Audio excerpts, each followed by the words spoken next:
नमस्कार, आप देख रहे हैं लाइव हिंदुस्तान चर्चा। मैं अजय शुक्ल इस चर्चा में आप सभी का स्वागत करता हूं। आज का हमारा विषय है मिशन 2024। भारतीय जनता पार्टी ने उसका आगाज कर दिया है। चाहे लोकसभा चुनाव हो, चाहे विधानसभा चुनाव हो, दोनों के लिए उन्होंने पूरी अपनी तैयारियां पूरी कर ली हैं। अब हरियाणा के हर गांव, हर शहर, हर कस्बे, हर तहसील में भाजपा पहुंचेगी और नरेंद्र मोदी के किए गए कार्यों को लेकर, प्रधानमंत्री के कार्यों को लेकर के वो जनता से वोट मांगेगी। और इसको लेकर के पूरी तैयारी हो गई, इसको लेकर बैठक हो चुकी, सारी चीजें हो गई हैं। वहीं दूसरी तरफ जो है आम आदमी पार्टी ने भी आगाज कर दिया है। वो भी 8 तारीख को रैली करने जा रहे हैं जींद में। इसके अलावा जेजेपी ने अपना संगठन मजबूत करने के लिए वो अभियान शुरू कर दिया है। इनेलो के नेता अभय चौटाला पूरे गांव-गांव सब जगह पैदल यात्रा कर रहे हैं। कांग्रेस पार्टी के नेता भी जनसंपर्क कर रहे हैं, लेकिन अभी कांग्रेस पार्टी की रणनीति तय नहीं हो पाई है। तो इसी विषय पर चर्चा है। इसके लिए हमारे साथ जो मेहमान जुड़े हुए हैं, आपसे उनका तारुफ कराते हैं। हमारे साथ में इंडियन नेशनल लोकदल से रजत पंजेटा है, हमारे साथ में कांग्रेस पार्टी से वेद प्रकाश विद्रोही है, हमारे साथ में भारतीय जनता पार्टी से विधु रावल है, हमारे साथ में आम आदमी पार्टी से सुनील मलिक है और हमारे साथ में जाने माने साहित्यकार, पत्रकार और डॉक्टर श्याम सखा श्याम है। तो मैं शुरुआत वेद जी से ही करूंगा। वेद जी, जिस तरीके से आज तैयारियां हो गई हैं, भारतीय जनता पार्टी ने तैयारियां कर ली हैं, जिस तरीके से मिशन 2024 का पूरा मंत्र लेकर के मुख्यमंत्री आए हैं, प्रधानमंत्री से चर्चा करके आए हैं, इसके बाद आप लोग अभी भी रणनीति नहीं तय कर पाए हैं, तो फिर कहां पर आप जी वेद जी और कैसे लगे? जी अजय शुक्ल जी, भाई रजत पंजरेटा जी, डॉक्टर श्याम सखा श्याम जी, विधु रावल जी और भाई सुनील मलिक जी और लाइव हिंदुस्तान चर्चा के साथियों को मेरा नमस्कार। देखिए, 8 महीने बाद, 7.5-8 महीने बाद लोकसभा चुनाव की विधिवत घोषणा हो जानी है। स्वाभाविक है, हर राजनीतिक दल अपनी तैयारी करेगा। उसी संदर्भ में भाजपा भी तैयारी कर रही है, लोकदल भी, इनेलो भी तैयारी कर रहे हैं, आम आदमी पार्टी भी तैयारी कर रहे हैं और कांग्रेस तो बहुत पहले से तैयारी कर रहे हैं। आपको शायद कांग्रेस के बारे में कम जानकारी होगी, तभी आप ऐसा कह रहे हैं, वरना हमने तो नवंबर से ही अपना अभियान शुरू कर दिया था और 30 जुलाई तक हम हर गांव में, हर घर तक पहुंच जाएंगे। ये तो पहुंचेंगे, हम पहुंच चुके हैं। हमारा लगातार अभियान जारी है। और जहां तक रणनीति की बात है, चुनावों की जो रणनीति होती है वो चुनावों से पहले ही तय की जाती है कि रणनीति, और रणनीति का मतलब क्या है? रणनीति का मतलब होता है चुनाव का घोषणा पत्र क्या होगा, आप किस तरह चुनाव लड़ेंगे, आपके क्या क्या मुद्दे होंगे। ये तो सब चुनाव के से पहले ही सार्वजनिक किए जाते हैं। और वैसे हमारी रणनीति बड़ी साफ है। हम भाजपा की जन विरोधी नीतियों के खिलाफ, जो मोदी जी की तुगली की आर्थिक नीतियों के कारण आम आदमी के अंदर बेरोजगारी बढ़ रही है, महंगाई बढ़ रही है, किसान परेशान है, मजदूर परेशान है, महिलाओं पर अत्याचार हो रहे हैं, अतिक्रमण हो रहे हैं पाकिस्तान से, चीन से, और जो समाज के अंदर सांप्रदायिक उन्माद, नफरत और बंटवारे की राजनीति की सोच फैलाई जा रही है, देश को बांटा जा रहा है, समाज को तोड़ा जा रहा है, शिक्षा के अंदर भगवाकरण हो रहा है, इतिहास को तोड़ा मरोड़ा जा रहा है, लोकतंत्र खतरे में है, संविधान खतरे के अंदर है, जुडिशरी के अंदर घुसपैठ हो रही है। इन सभी मुद्दों को लेकर हम तो ऑलरेडी चल रहे हैं और इन मुद्दों को लेकर हम खुद भी प्रचार प्रसार कर रहे हैं और जो साथी हमसे जुड़ेंगे, समान विचारधारा के राजनीतिक दल, उनसे भी संवाद कर रहे हैं। और जल्दी ही पूरे विपक्ष का जो हमारे साथ यूपीए के अलावा जो साथ देंगे, उनका एक मिनिमम प्रोग्राम भी बनाएंगे, संयुक्त प्रोग्राम जो होगा हमारा, जिसमें हम सब सहमत होंगे।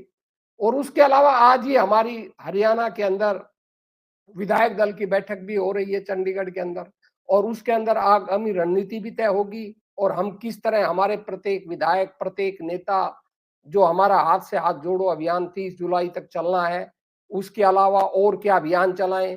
अब अक्टूबर में हमारे कार्यक्रम है, 2 जलसे भी हैं, 4 अक्टूबर को है, फिर आगे 4 जून को है, फिर 25 जून को है, फिर एक और है। इसी जून में ही हमारी 3 सभाएं हैं। तो हमारे कार्यक्रम, कांग्रेस के कार्यक्रम लगातार जारी हैं और जारी रहेंगे। उन्हें लड़ना नहीं है जी, क्या कह रहे हैं सर? नहीं ठीक है, ठीक, बोलिए बोलिए। और हमें पूर्ण विश्वास है कि हम लोकसभा चुनाव भी जीतेंगे और विधानसभा चुनाव भी जीतेंगे, और जिस तरह का वातावरण हरियाणा के अंदर है वो हमारे पक्ष में है। और रही से ही कसर भाजपा ने खुद ही पैदा कर दी, जो बेटियों के साथ अत्याचार हुआ दिल्ली के अंदर, उसका हरियाणा के पूरे जनमानस के अंदर भारी रोष है। तो सरकार की जन विरोधी नीतियों के खिलाफ और सरकार के आचरण के खिलाफ पहले ही बड़ा भारी रोष है। पहले किसानों में था, मजदूरों में था, महिलाओं में था। हरियाणा में बेरोजगारी में हम नंबर 1 पर हैं, हम कुव्यवस्था में नंबर 1 पर हैं। कोई भी ऐसा सेक्टर नहीं है जिससे हरियाणा का आम जनमानस परेशान ना हो और सरकार को बदलने तो मतलब ये है कि भारतीय जनता पार्टी के ऊपर जो आरोप लग रहे हैं, उन आरोपों के आधार पे आप पूरी रणनीति अपनी तैयार कर रहे हैं? हाँ, पूरी रणनीति हमने तैयार कर रखी है। हम उस पर स्टेप वाइज काम कर रहे हैं। और कटु सत्य है कि आम जनमानस के मन से भाजपा निकल चुकी है। अब भाजपा के मुख्यमंत्री जी के जनसंवाद कार्यक्रम हुए हैं 5 दिनों के अंदर, उनके अंदर कैसा रवैया रहा, आम आदमी का कितना रिस्पॉन्स रहा, आपको मालूम है कि किस तरह विरोध रहा, किस तरह सेलेक्टेड लोगों को ही शिकायतें सुनी गई।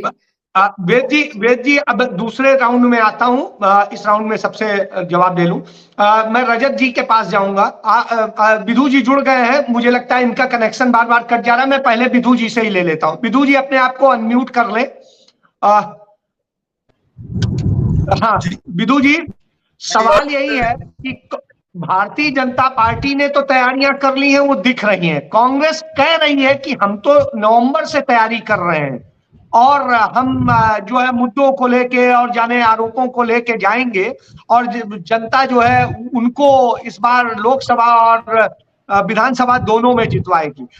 तो आपका क्या कहना है, जिस तरह की स्थितियां हैं और जिस तरह से आपको लगता है बाकी पार्टियों की तैयारी है और आपकी तैयारी है? जी विधु जी। अजय जी, जब 2014 में भारतीय जनता पार्टी की केंद्र में सरकार बनी थी तो भारत की जनता की सरकार बनी थी। 2014 में जब हरियाणा के अंदर भारतीय जनता पार्टी की सरकार बनी तो हरियाणा की जनता की सरकार बनी। और इसी नाते हम देख रहे हैं निरंतर इन पार्टियों को लगातार 4 चुनावों में, यानी कहें कि 2014 के विधानसभा चुनाव, 2014 के लोकसभा चुनाव, 2019 के लोकसभा चुनाव और 2019 के विधानसभा चुनाव, इन सभी चुनावों में इन पार्टियों को, जो पार्टियां बड़ी बड़ी डींगे हाँकती हैं यहाँ डिबेट्स पे, इनको जनता नकार चुकी है। ये मन से उतरे हुए लोग हैं, इनके कुकर्म जनता भूली नहीं है, पहली बात। दूसरी बात, जनता ने देखा है किस प्रकार गरीब को नौकरियां मिली है हरियाणा में। गरीब को नौकरी का अधिकार नहीं था मेरे हरियाणा में, बड़े दुख के साथ ही बात कह रहा हूँ। ये लोग तो गरीब को नौकरी मिलने भी लगती थी तो भी अलमारी को पीछे से काट कर अंदर से लिस्ट निकाल लिया करते थे। 3206 चूल्हे बुझाए थे चौटाला साहब ने। और हुड्डा साहब का तो इतना कमाल था कि एक ही परिवार के लोगों को, उनके रिश्तेदारों को नौकरी तक सीमित थी। हम तो उस समय विपक्षी मतलब मुख्य विपक्षी पार्टी के स्टेटस में भी नहीं थे। इंडियन नेशनल लोकदल ने जो एक लिस्ट एक दिन पहले जारी की, अगले दिन हूबहू वही लिस्ट आ गई। दीपेंद्र हुड्डा की मामी, फूफी, ताई, चाची, कोई सा रिश्तेदार तो छोड़ा नहीं था एचसीएस लगाने में। लेकिन हरियाणा की जनता ने देखा कि किस प्रकार हरियाणा के जन को, हरियाणा के गरीब घर के बच्चों को अधिकार मिला नौकरी का। और जिस प्रकार से कोचिंग सेंटर गली गली खुल गए, कभी कभी ऐसा होता था कि दूर किसी बड़े डिस्ट्रिक्ट में कभी जाया करते थे। मेरे पानीपत में एक भी कोचिंग सेंटर नहीं था इस प्रकार की कॉम्पिटिटिव एग्जाम्स के लिए। सोनीपत जाना पड़ता मेरे बापोली के बच्चों को। आज उन्हें सोनीपत नहीं जाना पड़ता, उन्हें पानीपत भी नहीं जाना पड़ता, उन्हें बापोली भी नहीं जाना पड़ता, उन्हें गोयला खुर्द में जो है अपना स्टेशन मिल जाता है। अभी मैं एक कोचिंग सेंटर से ही आ रहा हूँ, गोयला खुर्द के अंदर उनको मिल रहा है। ये कोचिंग सेंटर क्यों खुल गए? ये इस बात की तस्दीक करते हैं कि लोग सफलता का मार्ग अपनाते हैं।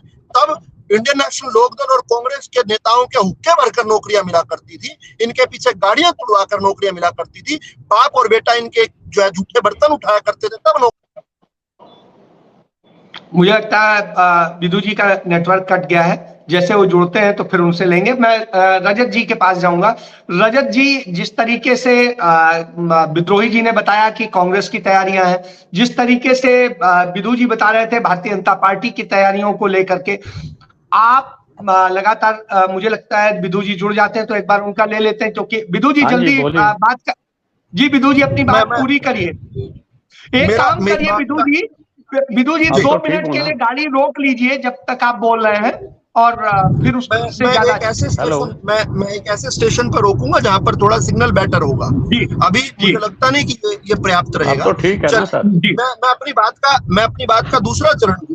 तो जो लोग ट्राइड, टेस्टेड और ट्रस्टेड है, यानी भारतीय जनता पार्टी, जिसका दिनों दिन वोट प्रतिशत बढ़ा है, हर स्थान पर वोट बढ़ा है। अजय जी, एक बड़े कमाल की बात कहता हूँ, आप बहुत वरिष्ठ पत्रकार हैं। 1966 जब से हरियाणा बना, तब से लेकर 2019 तक, आज तक किसी भी एक पार्टी को सत्ता में रहते वोट कभी नहीं बढ़ा था। 2019 में ऐसी अप्रतिम जो घटना है, पहली बार हुई, जो कभी नहीं हुआ था, वो पहली बार ऐसा हुआ। 2014 में सत्ता में आई भारतीय जनता पार्टी को 2019 में 3.5% अधिक वोट मिला। ठीक है, इन्होंने अनैतिक गठबंधन किए, ग्राउंड पे किए, बहुत ज्यादा चर्चा उसकी टीवी स्टूडियोज पर नहीं हो सकती। जनता को पता है किस प्रकार से ये लोगों ने सीटों का घोलमोल किया, लेकिन जनता ने भारतीय जनता पार्टी को पिछले से ज्यादा वोट दिया और थोड़ी सी सीटें कम रह गई। और उस सीटों को भी किस प्रकार से एक के बाद एक हर व्यक्ति आने को तैयार था।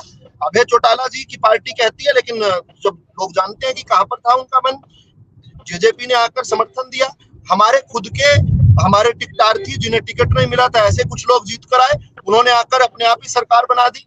कुल मिलाकर विषय इतना है अजय जी कि भारतीय जनता पार्टी हरियाणा के जन जन के मन में बसी हुई पार्टी है। ये जब 2014 में भाजपा की सरकार केंद्र में बनी थी, तो भाजपा की सरकार कोई पार्टी की सरकार नहीं बनी थी, यह भारत की जनता की सरकार बनी थी। जब हरियाणा के अंदर भारत की जनता की हरियाणा सरकार की बनी जनता की थी सरकार बनी जी। और जनता, जी अजय जी मैं फिनिश कर रहा हूँ। जी मैं ये कहना चाहता हूँ, जनता को राज में हिस्सा मिल गया। इन लुटेरों खुशेरों से जनता छूट गई और जनता को राज में हिस्सा मिल गया। जनता को जातिवाद से, क्षेत्रवाद से, भ्रष्टाचार से मुक्ति का एक मार्ग मिल गया। तो जनता को इतना अच्छा ऑप्शन मिल गया, इसके बाद जनता जो है डी इवॉल्व होकर इन लोगों के पास थोड़ी जाएगी। आप खुद समझदार हैं, जनता को एक बार चाहिए था एक अच्छी पार्टी की सरकार का, एक बार स्वाद चख लिया। चलिए, जनता को एक, विदु जी का कहना है जी, विदु जी का कहना है कि जनता को एक अच्छी पार्टी की जब सरकार मिल गई तो वो दूसरी जगह क्यों जाएगी।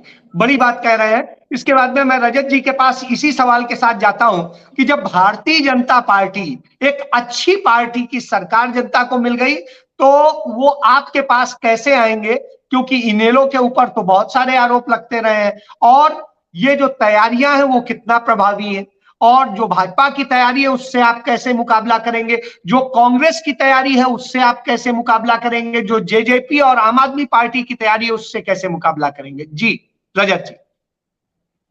देखिए अजय जी, पहले तो जिसकी भी तैयारी जैसी भी है वो जनता के सामने है।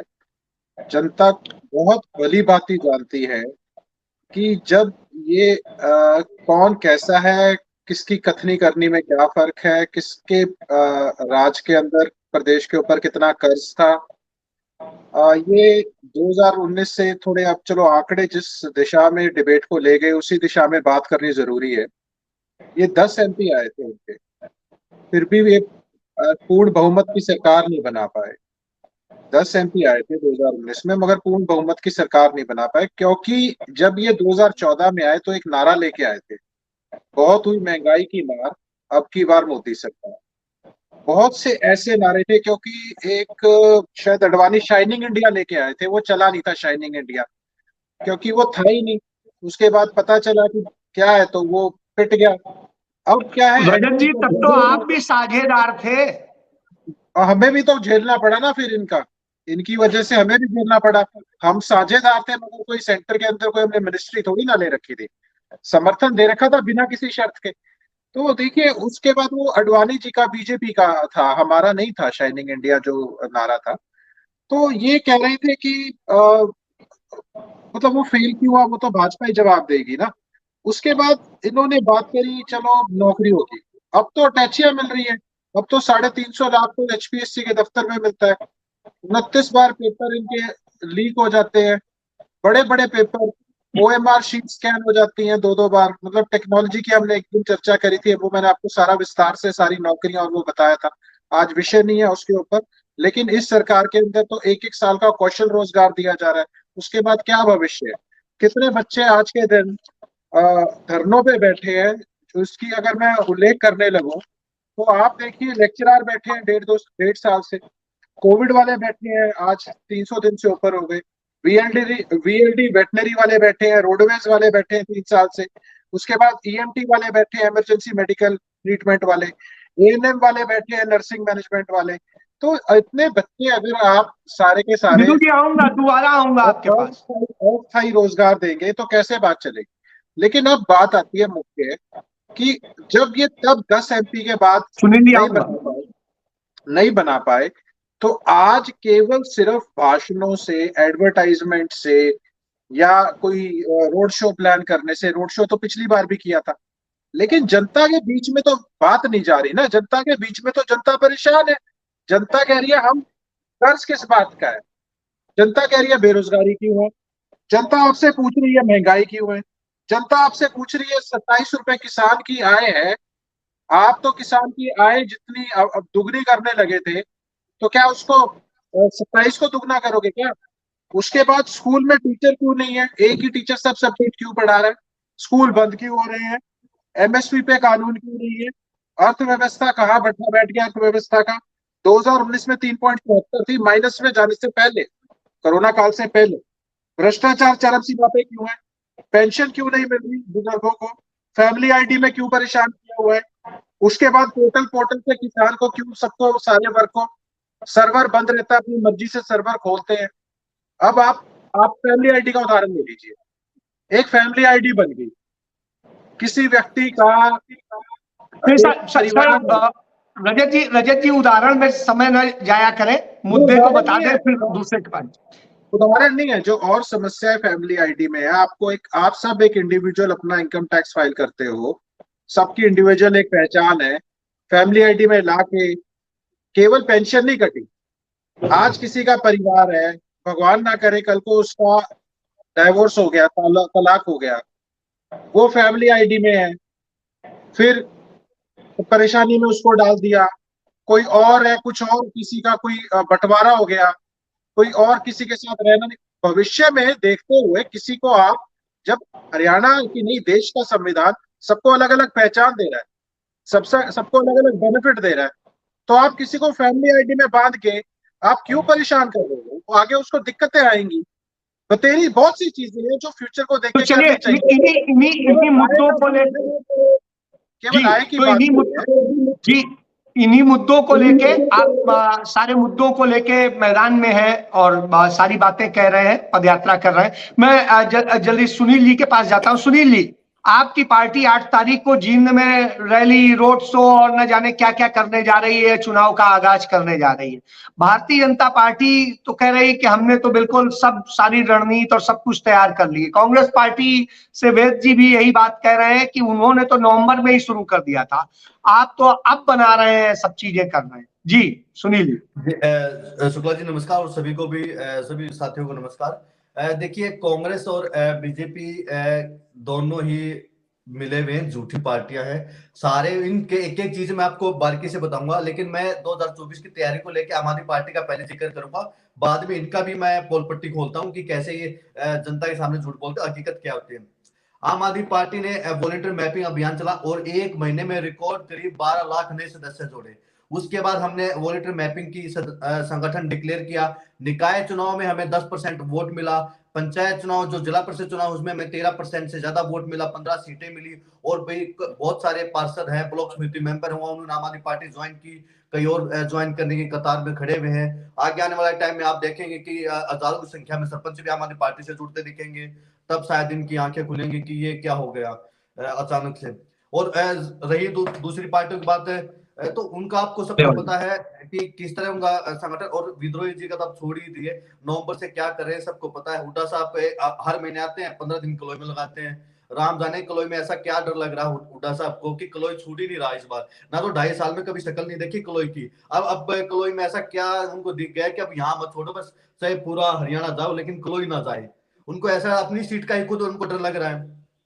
लेकिन आम आदमी पार्टी लगातार अपना चीजें जो है अपने चुनावी अभियान अपने हिसाब से जो 2024 में सरकार बनाना टारगेट है उसके हिसाब से काम कर रहे हैं। हमें वॉलंटियर मैपिंग कर दिया, कल 1 तारीख को करनाल में शपथ ग्रहण समारोह सभी नवनियुक्त पदाधिकारियों को, मैं तो सभी जो प्रवक्ता साथी इनको भी न्योता दूंगा, आइए देखिए कितना भव्य कार्यक्रम होगा, कैसे शपथ दिलाई जाएगी, कि कैसे 2024 में सरकार बनाई जाएगी, उन सब की तैयारी कैसे होगी, रोड मैप कैसे होगा। मैं तो शुक्ला साहब आपको भी इन्वाइट करता हूँ कि कल आप हमारे कार्यक्रम में आइए, देखिए कि कैसे सभी पदाधिकारी कितना जोश है सरकार बनाने को लेके, पूरी आम आदमी पार्टी कैसे एकजुट है।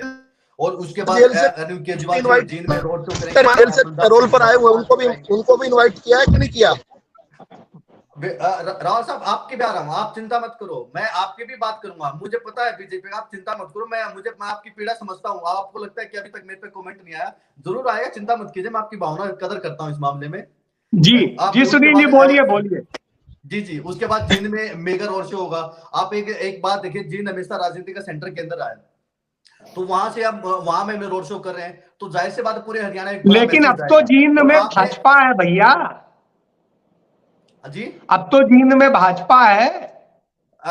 शुक्ला जी बीजेपी के पन्ने फाड़ देंगे हम, इनके पन्ने बहुत पुराने हो चुके हैं, अब 10 साल पुराने पन्ने हैं, अब उनको कोई फायदा नहीं होता। आपको पता होगा जब बारिश निकल जाती है काफियों के पन्ने कैसे फटने लग जाते हैं, तो ये तो न जाने कितनी बारिश निकल शीला दीक्षित जी वाले पन्नों की तरह फाड़ेंगे, और इनके पन्ने शीला दीक्षित वाले जो पन्ने उनकी तरह फाड़ोगे, कुछ फट जाएंगे, कुछ हमारे पास आ जाएंगे, वो कुछ नहीं है, इनका पन्ना प्रमुख नहीं है। आपने, मैं बड़ौदा का उपचुनाव का उदाहरण देता हूँ, बड़ौदा उपचुनाव में बीजेपी के पास बूथ लेवल के बाहर एजेंट बैठते ना पर्ची बनाने के लिए, वो भी नहीं थे, पलवल चला के बैठा। कितने वोट आए थे आम आदमी पार्टी के बड़ौदा चुनाव में? लगभग बड़ौदा चुनाव में कितने वोट आए थे आम आदमी पार्टी के? बीजेपी के पास।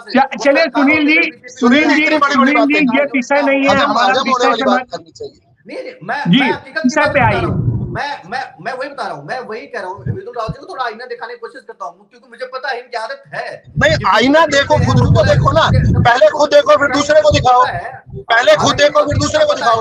कितने वोट आए थे बड़ौदा चुनाव में? कितने वोट आए थे? अच्छा, कितनी सीटों पर जमानत बची थी हरियाणा में? 40 सीटों पर चुनाव लड़े थे, नोटा से कम वोट आया था, बातों में इतना लंबा गला था। अरे थोड़ा शांत रहा करो, मेहनत करो थोड़ी सी। सुनील जी वो ये कह रहे हैं आपको तो नोटा से भी कम वोट आए थे। ये सीएमओ में इतना बड़ा घोटाला हो रहा है, बार बार ये अफसर पकड़े जा रहे हैं, और आपके ही जो संगठन के पदाधिकारी कहते हैं तो आपके मंत्री हैं एक के बाद एक, लाइन लग, आपको ही अपने घोटाले में पता नहीं हुआ, कट्टर ईमानदार, और कोर्ट उनको जमानत नहीं दे रहा है, और ये आप घोटाले दूसरों के बता रहे हो। भाई खुद भी तो थोड़ा आईना देखना चाहिए, नहीं देखना चाहिए? आपकी बात की प्रमाणिकता तभी होगी ना जब आप खुद भी। चलिए मैं डॉक्टर श्याम से बात कर लेता हूँ, उसके बाद में आता हूँ। शुक्ला जी 1 मिनट हो दूंगा मैं, और मैं कांग्रेस का जिक्र करूंगा। विदुरलाल जी तो हमेशा कोशिश रहते हैं कि डिबेट को खराब करते ही हैं, बीच में कूद के, तथ्य इनके पास होते नहीं है, ये मैं देखता हूँ। हालांकि क्या करें, आपस में पैनलिस्ट आते। चलिए बोलिए। हाँ, मैं ये विदुरलाल जी आप देख लीजिए, विदुरलाल जी का कांग्रेस पिछले ये कह रहे नवंबर से आपने क्या कार्यक्रम क्या किया है, यमुनानगर में विपक्ष आपके समक्ष किया, वो फ्लॉप हो गया। अब भिवानी करने सोच रहे हैं, वो किरण चौधरी पहले कह रहे हैं, कुमारी सैलजा कह रहे हैं कि चुनाव से पहले कोई सीएम फेस नहीं होगा, तो आप को सोच लीजिए कि कैसा झज्जर रोहतक जो सोनपत ये मानते हैं कि कैसा नहीं, सीएम फेस तो कांग्रेस घोषित नहीं करती है, वो तो कहीं नहीं करती है, उनकी परंपरा है। जब एक मैसेज तो होता है ना, मैसेज देने की बात होती है, जब यही मैसेज आएगा कि हुड्डा चीजें नहीं है, वो एक और चीज देख लिया आप, ये संवैधानिक परंपरा भी नहीं है ना, संवैधानिक परंपरा भी नहीं है। वो कहते हैं हम संविधान के मुताबिक चलते हैं। जी मैं वही कह रहा हूँ। और हरियाणा में आप कांग्रेस का संगठन देखें, कांग्रेस का संगठन नहीं है, वो सोचते हैं कि हम सरकार बना लेंगे, मतलब असीर सपने हर रोज शायद विद्रोही जी देख के सोचते हैं। चलिए इसके बाद मैं डॉक्टर साहब के पास जाऊंगा भैया, सबसे जवाब लेने हैं, डॉक्टर साहब के पास जाऊंगा। डॉक्टर साहब, सारी बातें आपने सुनी, और जो सुनी उस स्थिति में आपका अपना विश्लेषण क्या है, उसके बाद मैं फिर सबसे एक और राउंड में जवाब दूंगा। सबसे पहले बात ये आती है, पार्टियों के बारे में तो मैं नहीं जानता कौन क्या तैयारी कर रही है, लेकिन मैं बात आता हूं, क्योंकि चुनाव में जनता प्रमुख होती है, और विधु जी ने अभी कहा कि भाई जनता की सरकार आई। जनता की सरकार कहां आई? 5 स्टेट मुश्किल से लगा लो, 2 तो उसमें 7 सिस्टर्स में, एक यूपी में, एक उत्तराखंड में और गुजरात में, बाकी तो तोड़ फोड़ के बनाई। जनता के आदेश को तो माना नहीं इन्होंने, तो वो बिल्कुल गलत बात है।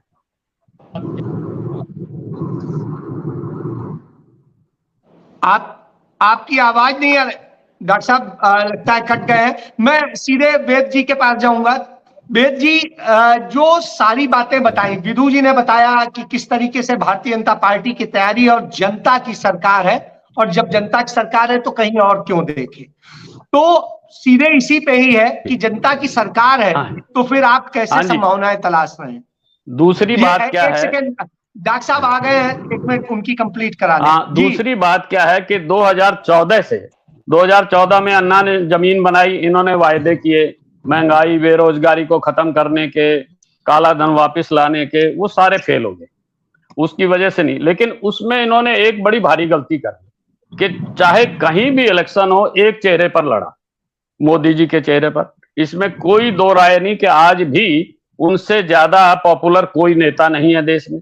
लेकिन उस नेता के दुर्ग में, उसके किले में अब जो है ना दीवारें पड़ने लगी। वो कहां से हुई आप शुरू कर दीजिए। सबसे पहले हिमाचल में उन्हें एक एमएलए को विद्रोही को फोन करना पड़ा और उसने साफ मना कर दिया कि मैं नहीं करूंगा। यही हाल कर्नाटक में हुआ, यही मध्य प्रदेश में चल रहा है। और आज के दिन यानी कल क्या हुआ है कि इनके मुख्यमंत्री विखे पाटिल जो हैं महाराष्ट्र में, उन्होंने गुजरात के अमूल के खिलाफ एक लड़ाई छेड़ दी कि इसको नहीं आने देंगे। क्या आप सोच सकते थे जो हिमाचल के इलेक्शन से पहले कि मोदी जी के खिलाफ कोई बोल पड़ेगा, कोई इस तरीके की बात कर लेगा? यानी उनके उसमें उनका जो दुर्ग था, अब इनके पास कोई चेहरा नहीं रहा। और जो चेहरा है अभी भी मैं मानता हूं कि वो पॉपुलर है, इसमें कोई शक की बात नहीं, लेकिन उस चेहरे में अब तिड़क आने लगी है और वो एक एक करके बहुत सारी आ रही है। अब देखिए, जहां तक प्लानिंग का वो है, उसमें तो भाजपा का मुकाबला कोई नहीं कर सकता। उसका एक उदाहरण देता हूं मैं। हमारे पास G20 2021 में आना था, इटली से हाथ जोड़ के, उसका वीडियो है, मैंने आपको भी भेजा है। प्रधानमंत्री जी ने इटली से हाथ जोड़ के कहा कि 2022 में हमारा अमृतकाल है, उसमें दे दीजिए। फिर इन्हें ध्यान आया कि ओहो इलेक्शन तो बहुत दूर है, तो फिर जो है वियतनाम को दे दिया। यानी हर चीज को मैनेज करना बहुत खूबी जानते हैं। लेकिन एक और बात होती है जो एक सेकंड, मैं आपके बीच में नहीं बोला, प्लीज बोलिए मत, हो जाने दें आपके पास, प्लीज मैं आपके बीच में नहीं बोला विधु जी, ये आपकी बहुत बुरी आदत है, मैं भाजपा वालों की बीच में बोलता, इसलिए मैंने पहले ही हाथ जोड़ के प्रार्थना किया। आप उसके बाद बोलिएगा, बोलिए, आप कंप्लीट कीजिए। दूसरी, हाँ तो मैं बताता हूँ कि उसके बाद क्या हुआ।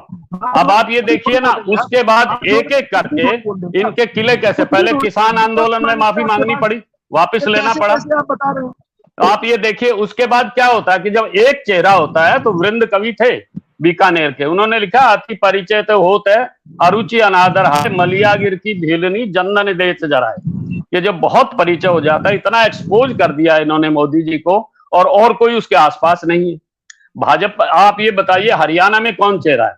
किसी एमएलए की ये बस की बात, इनकी एक बात बिल्कुल ठीक है कि इन्होंने जो नौकरियां दी हैं इसमें हरियाणा में, वो मैं मानता हूं कि वो बड़ी ठीक तरीके से दी गई हैं और बहुत सारे लोग इससे खुश हैं कि भाई नहीं, क्योंकि मैं किसी पार्टी से नहीं, मैं इसलिए गलत बात नहीं कहूंगा, लेकिन उससे मेरे इलाके के भी लोग हैं जो कहते हैं कि जी पहली बार हमें नौकरी मिली है जो पिछली सरकारों में नहीं मिलती थी। इसमें कोई दो राय नहीं, लेकिन वो कितना इफेक्ट करेगी। लेकिन सबसे बड़ी बात यह है कि अभी जो बेटियों के साथ हो रहा है, अरे भाई विश्व में नाम किसने बनाया?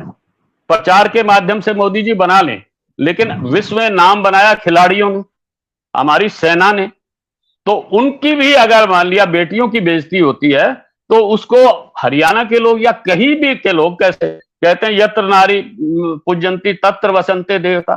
तो अब यहां देवता नहीं रहे, राक्षस ही आ गए ना, जो नारी का पूजन नहीं हो रहा। तो बेसिक चीज यह है कि ना तो जनता की राज इन्होंने बनने दिया, जो सब लोगों को पता है, और महंगाई बेरोजगारी वो सब बहुत बड़ी हुई है। हाँ, इनकी वो एक ताकत है कि मैनेजमेंट अब कोई, जैसे सतपाल मलिक ने कहा पुलवामा जैसा कुछ हो सकता है, that we do not know. लेकिन सबसे बड़ी चलिए। बात है कि जनता के आदेश को इन्होंने कभी नहीं माना, ना ये जनता को कुछ समझते। धन्यवाद जी चलिए, श्याम सखा श्याम जी का कहना है कि जनता को भाजपा नहीं समझती। मैं भाजपा के पास जाऊं उसके पहले वेद जी के पास जाऊंगा। वेद जी, आप अपनी बात कहिए, फिर भाजपा से मैं जवाब लूंगा। जी देखिए शुक्ल जी, मेरे भाजपा के साथी जुमलेबाजी कर रहे थे कि पहली बार जनता की सरकार बनी।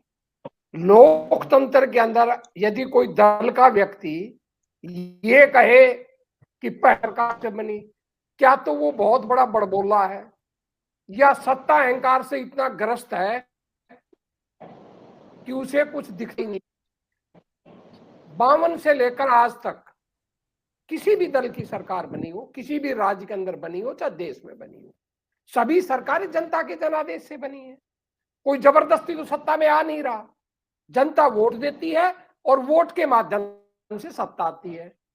ये तो भाजपा ने नई परंपरा शुरू की है 2014 के बाद कि जनादेश को मत मानो, राज्यपाल के पद का दुरुपयोग करो, विधायकों को खरीदो, ईडी सीबीआई का दुरुपयोग करो और चुनी जो जनता ने जनादेश दिया है उसके विरुद्ध जबरदस्ती सरकार बनाओ। ये काम तो फासिस्ट सोच, जो संविधान विरोधी सोच है, ये तो कभी रही ही नहीं। ये तो भाजपा ने शुरू की है। अब हरियाणा का जहां तक ताल्लुक है, अगर इन्होंने बहुत ज्यादा काम किया होता, जैसे ये दावा कर रहे हैं, ये कह रहे हैं कि भाई कुछ लोगों ने नापाक गठबंधन कर लिए थे। आप भी हरियाणा के अच्छी तरह कवर करते हैं शकुल जी।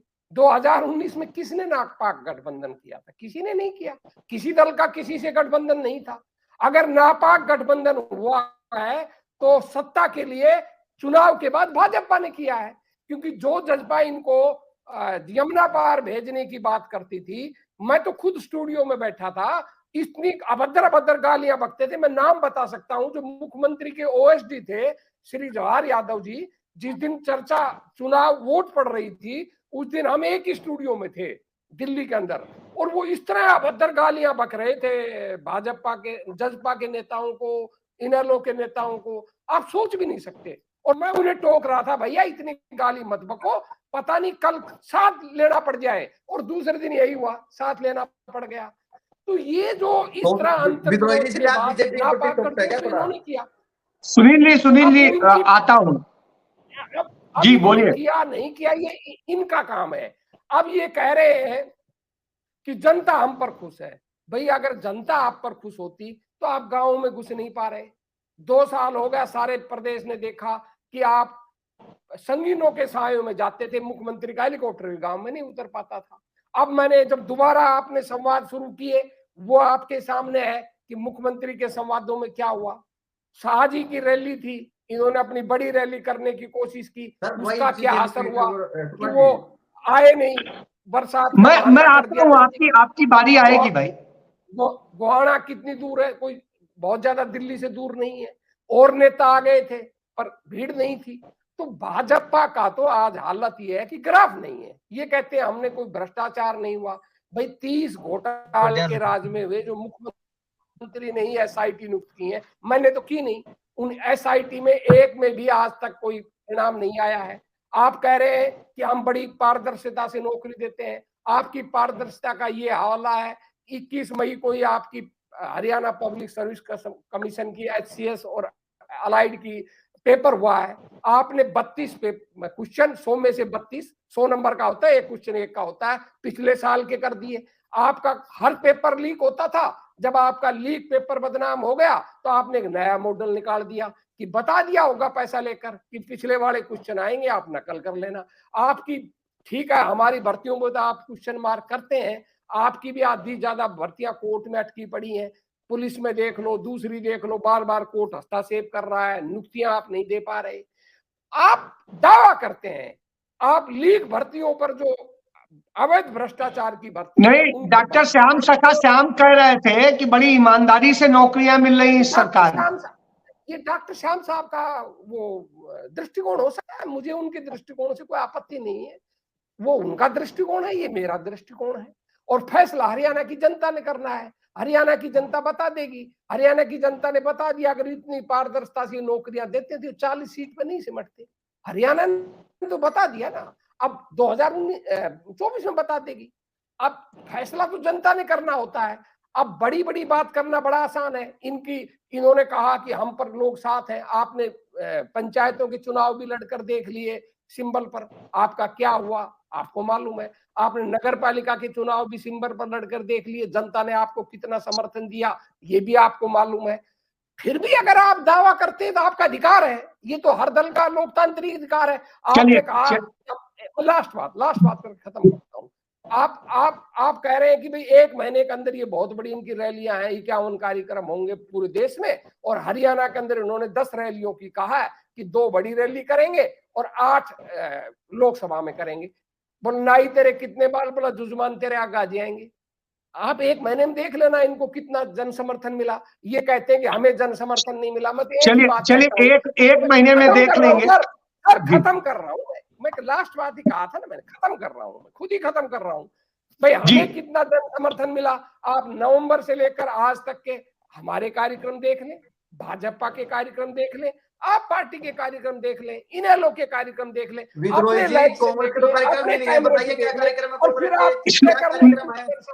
सुनील आता हूँ भाई, आता हूँ। फिर आपको बारी नहीं मिल पाएगी। देखिए फिर ये मत शिकायत कीजिएगा। विभू जी, आपने कांग्रेस की पूरी बात सुनी, आपने आम आदमी पार्टी की बात सुनी, आपने रजत जी की, इनेलो की बात सुनी। श्याम जी ने भी आपकी प्रशंसा भी की, जहां कमियां हैं उसको भी बताया। तो इन सब के बाद में आपका सटीक जवाब क्या है और क्या कहना चाहते हैं? किस तरह आप इस चुनाव में जो है दोबारा पूर्ण बहुमत के साथ में सरकार बनाने की बात कहते हैं और केंद्र में 10 के 10 MP भेजने की बात कहते हैं, तो कैसे करेंगे? जी विभू जी। अजय जी, क्योंकि आपकी डिबेट के अंदर जो मत रखा जा रहा है, जो समय की डिस्प्रोपोर्शनैलिटी है व्यूज को लेकर, ये जनता के अंदर इस प्रकार की डिस्प्रोपोर्शनैलिटी नहीं है। जो पॉपुलर वोट है उसको खैर 1/4 समय मिल रहा है, 4 लोग जो है उसके खिलाफ 1/5 समय मिल रहा है। तो मैं उम्मीद करूंगा कि एक का जवाब मुझे अवसर मिलेगा। पहले आपको पूरा मौका मिलेगा, पूरा आप जितना समय लें आप बताएं। जी। तो वेद प्रकाश जी पर अगर शुरू करें, वेद प्रकाश विद्रोही जी पर की बात से शुरू करें। वेद प्रकाश विद्रोही जी ने कहा, पहली बात तो उन्होंने कहा कि जनता की सरकारें पहले दिन से बनती आ रही हैं। अरे नहीं साहब, लोकतंत्र की हत्या तब हुई थी जब 15 में से 13 लोगों ने किसी और को चुना था, सरदार पटेल को चुना था, लेकिन जिसको एक भी वोट नहीं मिला था उसको इस देश का प्रधानमंत्री बनाया गया था। लेकिन हमने स्वीकार किया, हमने उनको प्रधानमंत्री के रूप में उनको स्वीकार किया। अच्छा, उसके बाद उन्होंने कहा कि सरकारें कैसे बनाई जाती हैं। अरे साहब, 100 से अधिक बार कांग्रेस ने धारा 356 लगाकर बनी हुई सरकारों को तोड़ा है। कुकर्मों की आपकी कोई फेहरिस्त अगर शुरू करें तो खत्म ही नहीं होंगी। मुझे लगता नहीं आप, हालांकि अजय जी मुझे समय देने में आतुर हैं, लेकिन इतना समय नहीं दे पाएंगे कि मैं आपके कांग्रेस के कुकर्म बताने लगूं। तो 100 से अधिक बार चुनी हुई सरकारों को जोड़ तोड़ करने की आवश्यकता नहीं सुनी, कुचल दिया सत्ता के पैर के नीचे। 100 से अधिक बार 356 धारा 356 लगाया आप लोगों ने। तो खैर थोड़ा सा जो है, और आप तो पुराने व्यक्ति हैं, अगर सिलेक्टेड एनिमिसिया हो गया तो हो गया हो। कांग्रेस की तो वो सरकारें हैं 356 ना भी लगाना पड़े। खुद हरियाणा के अंदर ही जनता पार्टी की सरकार थी, पूरी कैबिनेट थी, और अगले ही दिन वही की वही कैबिनेट, वही के वही मुख्यमंत्री कांग्रेस की सरकार में हो गया। ऐसे भी चमत्कार आपने करके दिखाए हैं। खैर, खिसियानी बिल्ली खंबा नोचे की तर्ज पर आप कुछ भी बोल सकते हैं। अभी इसी से मिलती जुलती बात जो है श्याम जी ने भी कही। उन्होंने कहा कि 5 राज्यों में मैंडेट नहीं मिला था। किसको मिला था मैंडेट, ये भी बता दीजिए। क्या कांग्रेस को मैंडेट मिला था क्या? और जिनको एक विधायक मिला उनको वोट मिला था। एक पॉपुलर मैंडेट है। लेकिन दिक्कत क्या है इन लोगों के साथ, जो इन्होंने चेहरे में त्रेड़े ढूंढने का प्रयास किया, ये चेहरे में त्रेड़े आज से नहीं ढूंढ रहे हैं, ये 2014 से भी ढूंढ रहे हैं। 2014 में भी दिखता था इन्हें कि मोदी तो गुजरात के नेता हैं, हर देश के नेता कहाँ हैं। राहुल के आगे कहाँ खड़े होंगे। और बल्कि ऐसे लोग तो कहा करते थे, इनके साथी लोग तो कहा करते थे कि कांग्रेस के अधिवेशन के बाहर चाय का ठेला लगा लें। 2002 के बाद से निरंतर तौर पर इनको चेहरे में त्रेड़े दिख रही हैं, लेकिन क्या करें, सपने में सोचने से नहीं बात बनती। जिस व्यक्ति की लोकप्रियता वैश्विक तौर पर चरम पर पहुंच रही हो, जिसके आकर राष्ट्राध्यक्ष उसके आकर चरण छू रहे हो, उसका इस प्रकार का सम्मान हो कि बड़े बड़े विकसित देश जिन्होंने भारत का पूर्व में बहुत आदर नहीं किया हुआ, मैं बड़े सम्मान पूर्वक की बात कह रहा हूं, वो आकर अपने यहाँ पर रैलियां आयोजित करके उनको बॉस कह रहे हो। पहली बार देख रहे हैं कि पिक्चर के फ्रेम के बीचों बीच देश के प्रधानमंत्री की फोटो खींची हुई है। हमें तो दूसरे रो में कोने में कोई स्थान मिला करता था। भूल गए क्या किस प्रकार मेरे देश के प्रधानमंत्री, मैं स्वाभिमानी देश का नागरिक हूं, मेरे देश के प्रधानमंत्री को वस्त्रहीन किया गया था, उनकी तलाशी ली गई थी। आज वही विदेशी लोग आकर रेड कारपेट बिछा रहे हैं आपके लिए। दुनिया आज आपका नेतृत्व करने के लिए स्वीकार कर रही है, लेकिन आप लोग किस प्रकार के विधर्मी हैं कि खुद अपने नेतृत्व पर सवाल खड़े कर रहे हैं। मैंने बोला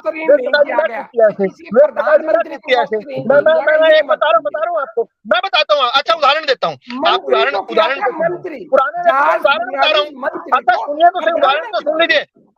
तो सुन लीजिए। देखो अजय जी, ये तो फेयर नहीं है ना, फेयर नहीं। बोलिए आप बोलिए विदु जी, आप बोलिए।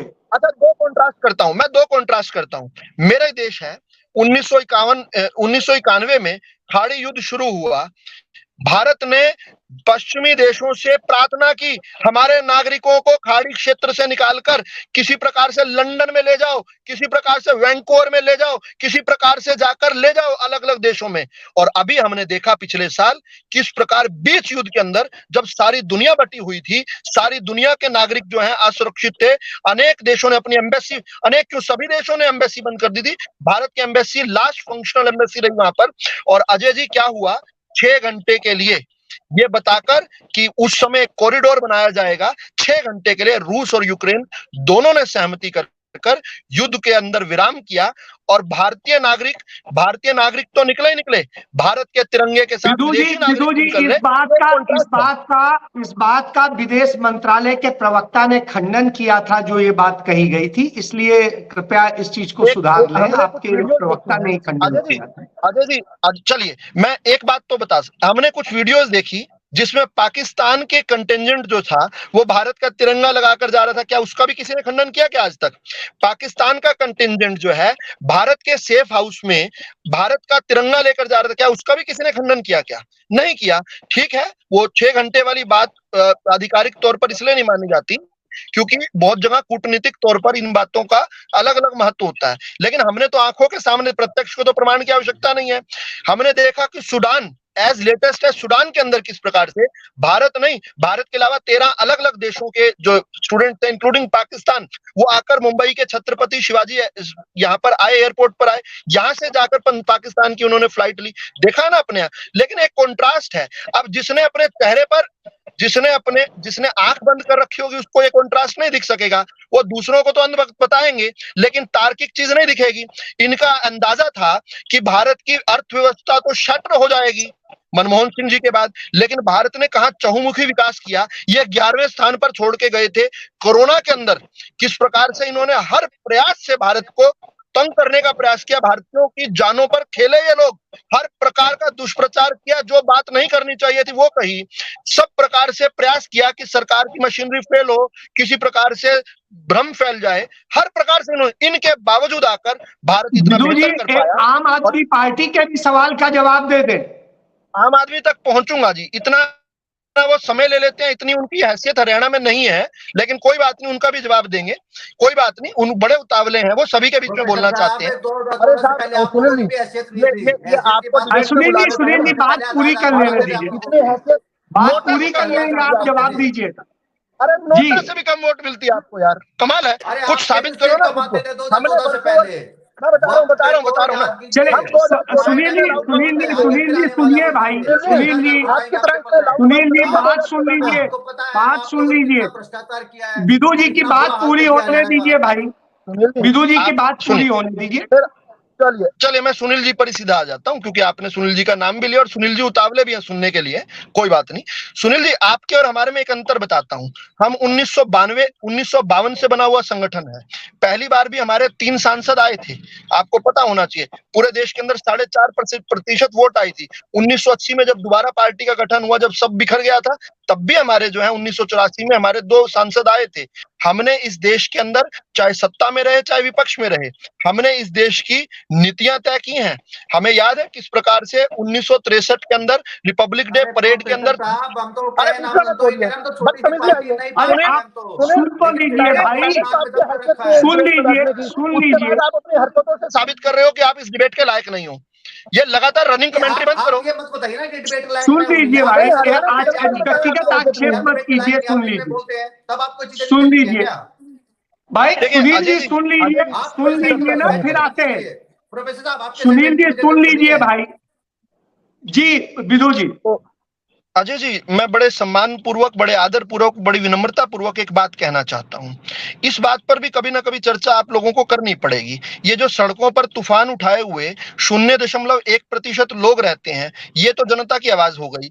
जो घरों के अंदर बैठे हुए असंख्य लाखों करोड़ों लोग जो हैं, जो अपने समय का इंतजार करते हैं और वोट की चोट से इनको इनकी हैसियत दिखाते हैं, उनका कोई महत्व नहीं है। इसी प्रकार से डिबेट के अंदर 4 लोग जो हैं, एक तरह की बात कह रहे हैं, लगभग एक तरह की बड़ी अटपटी और बड़ी हास्यास्पद बातें भी कह रहे हैं। मैं सम्मान के साथ कह रहा हूं, ज्यादातर लोग उम्र में भी मुझसे बड़े हैं, इसके बावजूद भी मैं उनकी सुन रहा हूं, क्योंकि उनका एक मत है। उनके मत को इस देश की जनता नकार चुकी है, फिर भी वो है, जीवित है, रहेंगे। जब तक रहेंगे उनके इस मत पे चलेंगे। उनका कोई इलाज नहीं हो सकता। वो दूसरों को अंधभक्त बोलते रहेंगे, लेकिन खुद तर्क से इतनी दूर है कि सच्चाई देखना ही नहीं चाहते। अब सुनील जी की बात पर अगर सीधे सीधे आए, देखिए, मैं ये चाहता था, देखिए, एक नई पार्टी शुरू हुई थी, एक भ्रष्टाचार विरोधी आंदोलन के नाम पर शुरू हुई थी। उसने ये शुरू में नहीं कहा था कि मैं फ्रीबीज बांट कर अपना कोई एक नया मॉडल स्थापित करूंगा। उन्होंने कहा था, देखिए, देश के अंदर भ्रष्टाचार है, शीला दीक्षित के खिलाफ भ्रष्टाचार है, कांग्रेस की सरकार भ्रष्ट है, हमें वोट दीजिए, इस नाम के साथ जो है, और बकायदा अटैची दिखा कर सबूत दिखाया करते थे। लेकिन जब वो सत्ता के अंदर आए हैं, तो उनका जो मॉडल रहा है, वो बड़ी बड़ी विनम्रता के साथ कहूंगा, क्योंकि कोर्टों के आदेशों को एक के बाद एक आप देख लीजिए, हर जगह पर आकर आपके खिलाफ एजेंसियों ने नहीं, कोर्टों ने आपके खिलाफ जो है फैसले दिए हैं। कोर्ट आपको जमानत देने को तैयार नहीं है। तो एक जो बड़ा नुकसान सुनील जी आपकी पार्टी ने किया, बड़ा दुख के साथ ये बात कहूंगा, इस देश के अंदर भ्रष्टाचार के साथ चलने वाले प्रमाणिकता, उन आंदोलनों की प्रमाणिकता पर बट्टा लगाया अरविंद केजरीवाल ने। बहुत बड़ा जुर्म किया है। राजनीति करो अपनी। अब कौन आकर खड़ा होकर यह कहेगा कि मैं भ्रष्टाचार के खिलाफ आंदोलन कर रहा हूं, और जनता उसकी कैसे भी बात मान लेगी? जनता सोचेगी एक और केजरीवाल आ गया, एक और बहरूपिया आ गया, एक और छलिया आ गया। आपने इस देश की जनमानस का एक बहुत बड़ा नुकसान किया है। चलिए विधु जी, दिल्ली विषय नहीं है। इनालो तक आने दीजिए अजय जी, इनालो तक आने दीजिए प्लीज, इनालो तक आने दीजिए। सुनील जी, आपको अपने समय से मिलना है। सुनील जी भाई, बात उन्हें कह लेने दीजिए, वो जो कहना चाहते हैं कह लेने दीजिए प्लीज। इनालो तक तो पहुंचना दो, इनालो। तो अजय जी मैं एक बात पूछता हूं। अजय जी, बोलिए विधु जी, देखो बोलिए। तो अब कड़वी बोलूंगा तो ये झटपटाहट तो होगी ना, लेकिन मैं सच बोल रहा हूं। मैं कोई भी बात तो इनेलो की बात कर लेते हैं। देखिए, 2 मॉडल हैं अजय जी, 2 मॉडल हैं साफ तौर पर। एक मॉडल है पानीपत के अंदर आर्य कॉलेज के अंदर भाजपा के सामान्य कार्यकर्ताओं की बैठक हो रही थी, और बड़ी विनम्रता के साथ बात बता रहा हूं मैं, और बड़ी ईमानदारी के साथ बता रहा हूं। उस बैठक के अंदर 3 कार्यकर्ता खड़े होकर बोले, मुख्यमंत्री जी को संबोधित करते हुए भाजपा के कार्यकर्ता बोले कि भाई, ये जो आप ईमानदारी मेरिट पर नौकरी देने की बात करते हो ना, बस्ता ठानिया नहीं मिलेगा आपको, बस्ता ठानिया नहीं मिलेगा। ठीक है, उन 3 में से 2 लोगों को निष्कासित कर दिया गया पार्टी से बाद में, लेकिन एक मूड था, आम कार्यकर्ता को भी ये लगता था कि शायद जो है ये नौकरियां मेरिट पर देना जो है, इससे प्रदेश में भाजपा की सरकार नहीं आएगी। लेकिन जनता ने बताया किस प्रकार से खुले दिल के साथ जनता ने जो है भाजपा की सरकार बनाई। अभी एक दूसरा मॉडल है, एक व्यक्ति जो जिनकी पार्टी एक विधायक पर सिमट गई, वो आकर क्या कह रहे थे उस समय, प्रदेश के अंदर 4 बार मुख्यमंत्री रहे चौधरी ओम प्रकाश चौटाला जी, 4 बार मुख्यमंत्री रहे अजय जी। उनको अलमारी पीछे से काटने और उसके बाद उसमें 3206 पात्र लोगों को निकालकर अपनी लिस्ट डालने के जुर्म में उनको 10 साल तक तिहाड़ की अंदर पापड़ बनाना पड़ा। 3 अलग अलग कोर्टों ने उनको सजा दी, एक कोर्ट ने भी एक दिन भी सजा कम नहीं की। हिंदुस्तान का क्रिमिनल जूरिस्प्रूडेंस सिस्टम कहता है 99 criminals may get away but not one innocent will be convicted। Hindustan में ऐसे वकील खड़े हैं जो कहते हैं आप मर्डर कर भी आ जाओ, हम उसके बाद भी बचा लेंगे। ऐसी बड़े बड़े महंगे वकीलों की फौज खड़ी की, एक दिन भी अगर कम हुई हो सजा तो बताएं।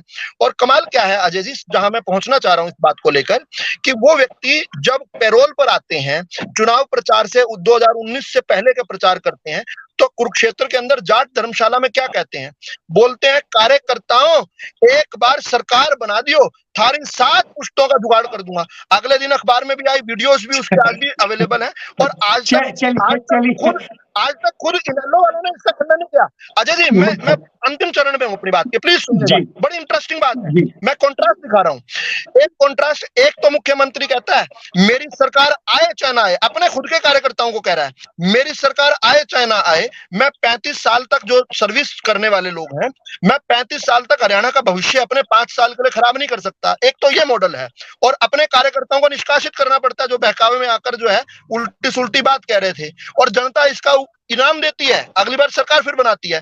एक व्यक्ति दूसरा है, खुले तौर पर कह रहा है कि मुझे सत्ता में मेरे कार्यकर्ताओं ले आओ, थारी 7 पुश्तों का जुगाड़ बना दूंगा। अब जुगाड़ कैसे बनाएगा ये भी सोचने की बात है। इनका एक फार्म हाउस है तेजा में, तेजा फार्म हाउस मशहूर है, बदनाम है, जो मर्जी लगा लीजिए। व्यक्तिगत मत जाइए प्लीज। अच्छा सुनिए, व्यक्तिगत नहीं, पार्टीगत जाते हैं। बहस बाहर जा रही है शुक्ल जी, जिस पॉइंट पर बहस है उस पर नहीं चल रही, फिर तो मैं छोड़ जाता हूँ। आपने बहुत बाहर अंदर की बात कही, मैंने टोका, मेरी बात खत्म होने दीजिए, बात बिल्कुल पहुंच गया, लगनी है मेरी बात। जी फिनिश कीजिए, क्योंकि समय की सीमा है हमारी। अच्छा जी मैं जा रहा हूँ आपको रजत जी क्योंकि मैं आप जवाब दे, आप चलिए मैं जा रहा हूँ। मेरे 2 सेंटेंस रह गए, जिनकर 2 सेंटेंस रह गए। जी रजत, आज का डिबेट थोड़ी ना जी रजत जी चाह रहा हूँ सरकारें कैसे होती हैं। देखिए जनता की सरकारों की एक बार सुन तो लीजिए, जनता की सरकार कैसे होती विदु जी पूरा आपको टाइम दिया, जितना सबको दिया उतना अकेले आपको दिया है। अब आप सवाल नहीं उठा सकते। रजत जी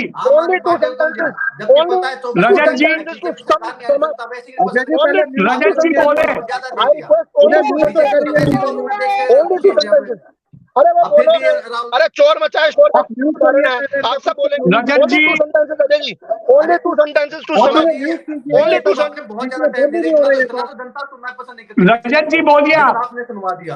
अजय जी 29 बार पेपर इस सरकार में लीक हुए, 3.5 बार मुझे करने दीजिए। Only 2 sentences I want, only 2 sentences, only 2 sentences I want.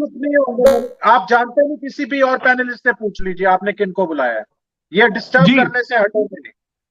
Ji only 2 sentences I want. अब मेरे को अपनी बात को फिनिश करने दीजिए प्लीज। मैं फिनिश करने, रावल जी बहुत टाइम दिया, इतना टाइम किसी को नहीं दिया। अब ये नहीं कह सकते। टाइम आपने वाकई में दिया, लेकिन मुझे जी आप अपनी बात पूरी करें, क्योंकि मेरा टाइम भी है। जी मुझे समझ, ये चुप होंगे तब बोलेंगे ना, आप इन्हें तो म्यूट। मेरी बात कहीं पहुंचेगी नहीं। मेरी अजय जी मेरी मुसीबत समझिए ना, मेरी बात जो इतनी देर मुसीबत है, जनता को मुसीबत है, सबको। आप मेरे बात खत्म तो होने दीजिए ना, मैं कहाँ पहुंच रहा था बात को लेकर, वहां तो ओनली 2 sentences, इतनी देर में 2 बार बता देता मैं, अगर आप अनुमति देते हो। आप एक बार 2 बार 4 लाख करोड़। चलिए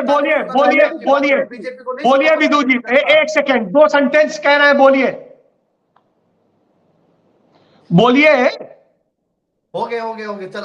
अजय जी मेरी बात सुनिए, आप 3.5 लाख रुपए मिला है HPSC के दफ्तर में, जो भर्तियां रद्द हुई है, शहर पटवारी की रद्द हुई, TGT इंग्लिश, ग्राम सचिव, सब इंस्पेक्टर, उसके बाद agriculture development officer, sub division agriculture officer, उसके बाद 25 आज भर्ती के लिए 1 करोड़ 20 लाख एडवांस अलमारी दिया। के पीछे से आलोक वर्मा ने क्यों है HDFC की आपके? जो अलमारी के पीछे 5 काटने वाले करोड़ रुपए क्यों है आपके? 5 करोड़ मुझे रुपए अजय जी, मुझे रेट पे किया हुआ था। रेवेन्यू क्लर्क ने बताया, जो राहुल है उसने आप बार बताया बार कि मुझे म्यूट कर रहे हैं, मुझे अवसर देने के बाद भी म्यूट कर रहे हैं। मुझे इस डेट को छोड़ना पड़ेगा मैं सर। आपको मुझे इस आपको डेट को बहुत छोड़ना पड़ेगा। बहुत मौका दे दिया, नहीं, सारी मुझे बात बात आपको करने कहने का दे दिया। आप तैयारियों की बात करनी थी, आप मुद्दे को कहीं और ले गए। बार बार यहाँ पर गए, मैंने तो केवल जवाब दिए। मेरे को जनता की सरकार कैसी होती है ये बताइए, केवल ये बताइए। और जूनियर लेक्चरर की, एग्रीकल्चर इंस्पेक्टर की, ये तो वो भर्ती है जो इस सरकार के अंदर पेपर लीक हुए।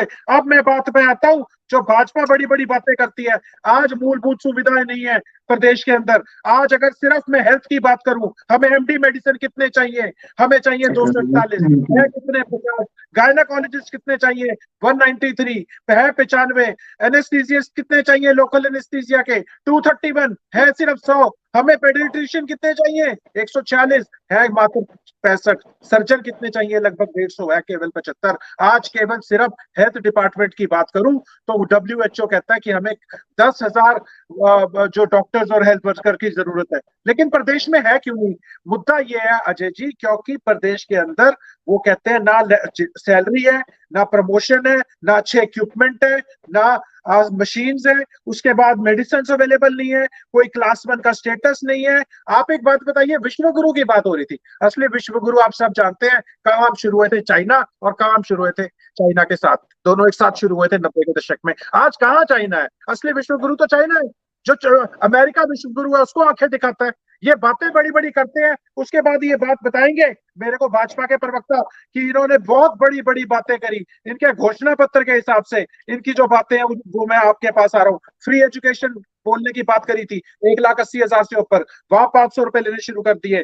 500 करोड़ स्किल डेवलपमेंट की बात करी थी, 25 लाख जॉब की, वो नहीं है आज प्रदेश के अंदर।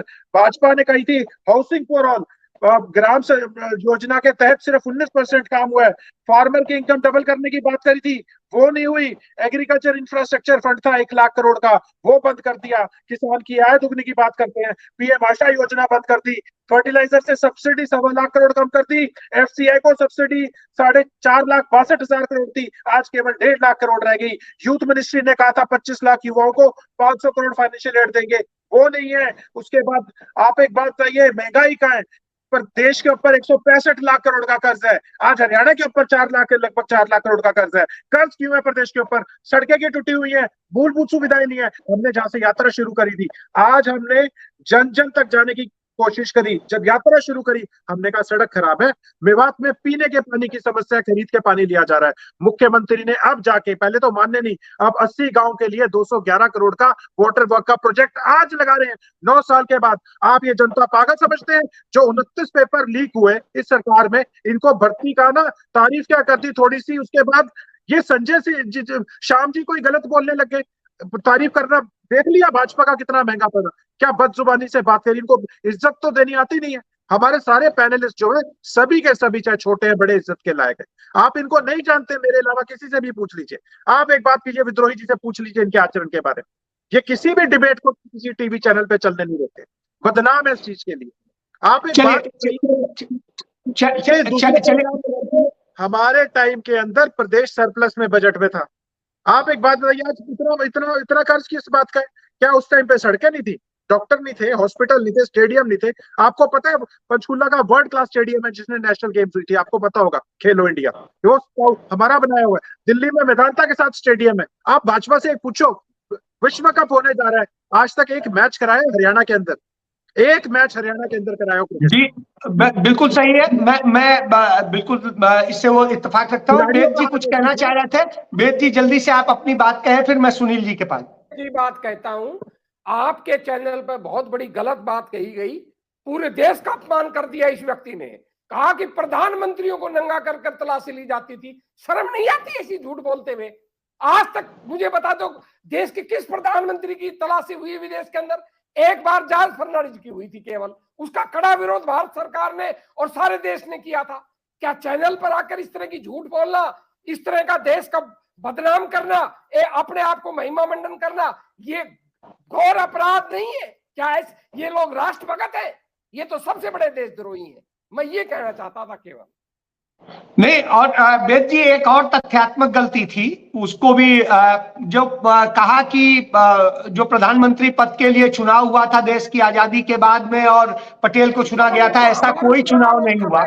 वो तो चलो जी झूठ बोला, वो कांग्रेस पर आरोप था, वो तो मैंने कहा ही नहीं। अगर मैं इनको बताऊं विकास की, निर्मला सीतारमण ने ही पिछले जो सेशन खत्म हुआ है बजट सेशन, उसमें बताया है कि कांग्रेस के जमाने में मनमोहन सरकार का जो ग्रोथ रेट था वो 7.8% है एवरेज, और भाजपा का ग्रोथ रेट है 4.3%।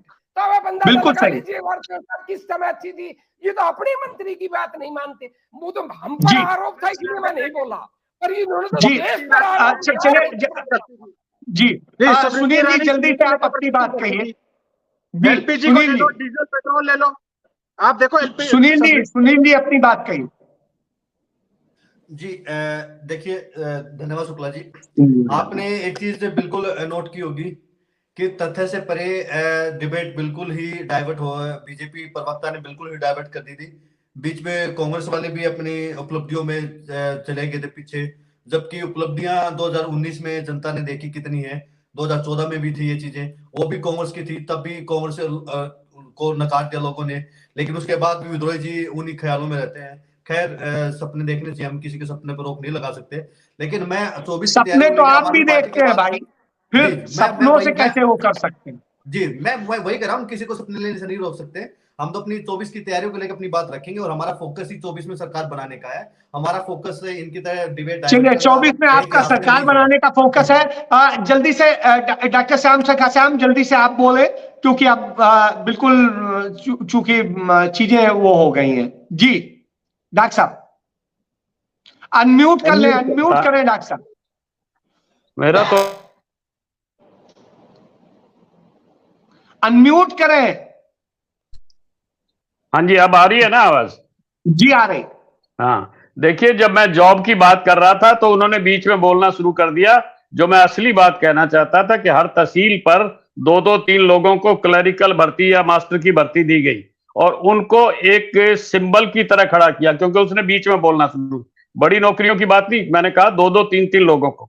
दूसरी बात यह है कि ये जो वीजा मिला है ये प्रधानमंत्री को मिला है, मोदी जी का तो वीजा ही नहीं दिया गया था। वो कहाँ की बात करते हैं?